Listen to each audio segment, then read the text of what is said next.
California's other drought. A major earthquake is overdue. And what happened with the last big one is on the conversation.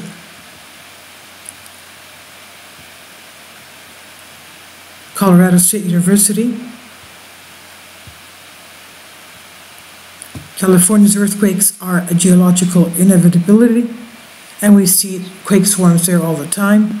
And we not only have earthquakes, we have volcanoes there as well, and a supervolcano.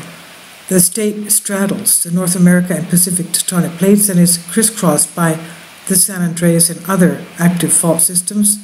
The Hayward Fault, for example, the magnitude 7.9 earthquake that struck off Alaska's Kodiak Island January 23, 2018 was just the latest reminder of seismic energy activity along the Pacific Rim and tragic quakes that occurred in 2017 near the Iran-Iraq border and in central Mexico, magnitude 7.3, 7.1 respectively, are well within the range of earthquake sizes that have a high likelihood of occurring in highly populated parts of California during the next few decades. The earthquake situation in California is actually more dire than people who are not seismologists like myself may realize, although many Californians can recount experiencing an earthquake. Most have never personally experienced a strong one. For major events with magnitudes of 7 or greater, California is actually in an earthquake drought. Multiple segments of the expansive San Andreas fault system are now sufficiently stressed to produce large and damaging events. The good news is that earthquake readiness is part of the state's culture, and earthquake science is advancing, including much improved situations of large quake effects and development of an early warning system for the Pacific coast. The last big one. California occupies a central place in the history of seismology. The April 18, 1906 San Francisco earthquake was a magnitude 7.8. It was pivotal to both earthquake hazard awareness and the development of earthquake science, including the fundamental insight that earthquakes arise from faults that abruptly rupture and slip. The San Andreas fault slipped as much as by 20 feet in that earthquake. Although ground-shaking damage was severe in many places along the nearly 310-mile fault rupture, much of San Francisco was actually destroyed by the subsequent fire due to the large number of ignition points and a breakdown in emergency services. That scenario continues to haunt earthquake response planners, considering what might happen if a major earthquake were to strike Los Angeles during fire season. Seismic science. When a major earthquake occurs anywhere on the planet, modern global seismographic networks and rapid response protocols now enable scientists, emergency responders, and the public to assess it quickly, typically within tens of minutes or less, including the location, the magnitude, ground motion, and estimated casualties and property losses. And by studying the buildup of stresses along mapped faults, past earthquake history, and other data and modeling, we can forecast likelihoods and magnitudes of earthquakes over long time periods in California and in other areas. But the interplay of stresses and faults in the earth is dauntingly chaotic, and even with continuing advances in basic research and ever-improving data, laboratory and theoretical studies, there are no known, reliable, and universal precursory phenomena to suggest that the time, location, and size of individual large earthquakes can be predicted. Major earthquakes thus typically occur with no immediate warning whatsoever, and mitigating risks requires sustained readiness and resource commitments. This can pose serious challenges, and cities and nations may thrive for many decades or longer without experiencing major earthquakes. California's earthquake drought. The 1906 San Francisco earthquake was the last quake greater than magnitude 7 to occur on the San Andreas fault system. 1906.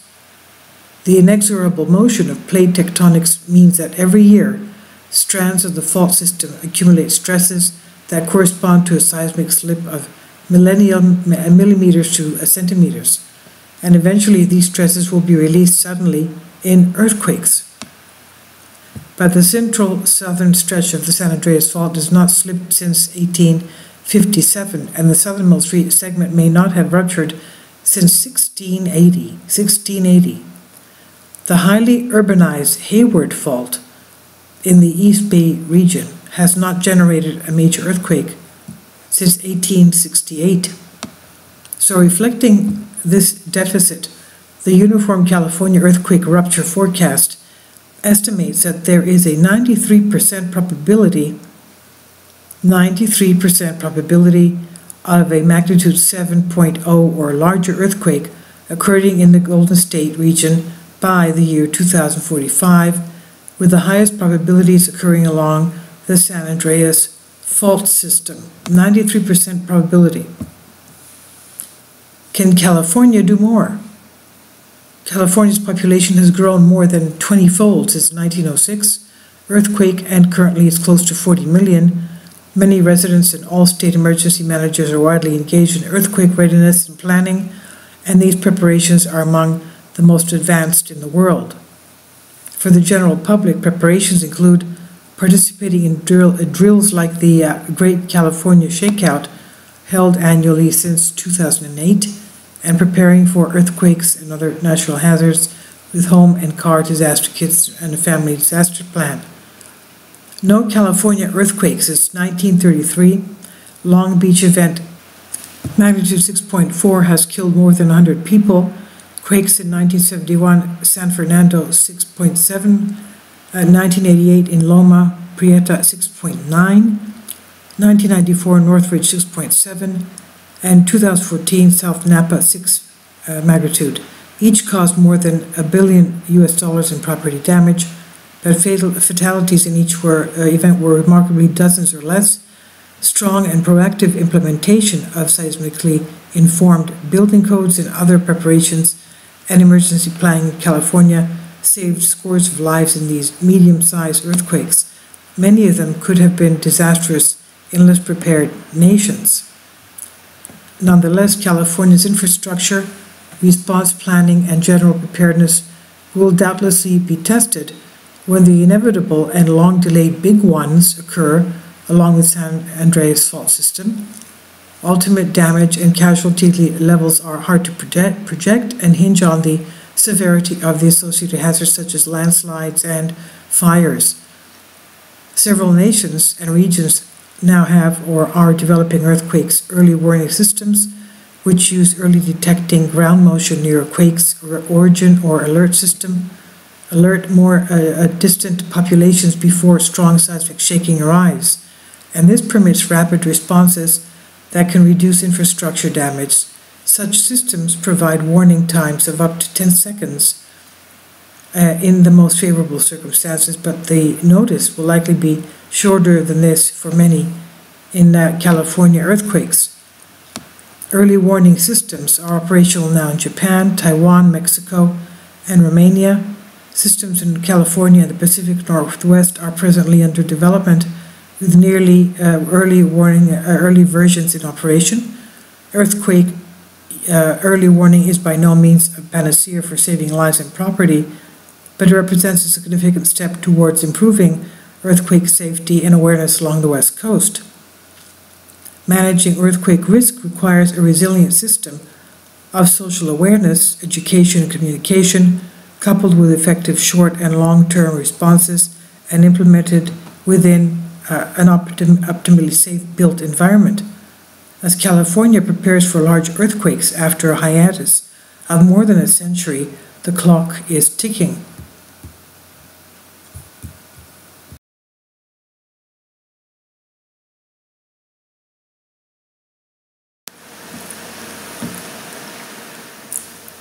If you'd like to join me on my Patreon account, you will hear content not covered by mainstream media. These riveting stories will be based on my research, and I will state my opinions and give my personal insight on diverse and controversial subjects and world events not covered by mainstream media, and not supported by YouTube guidelines. So whatever I have on my Patreon, most of those will not be on my YouTube channel. Please consider becoming a member today. More of the most significant and important videos will be on my Patreon channel. Your support helps me to continue my research and keeps this YouTube channel alive. And we depend on your support, your generous charity, because we help economically challenged families here in Athens, Greece, in Kapota, and we also help the young generation with university tuition and the community around our church. Thank you.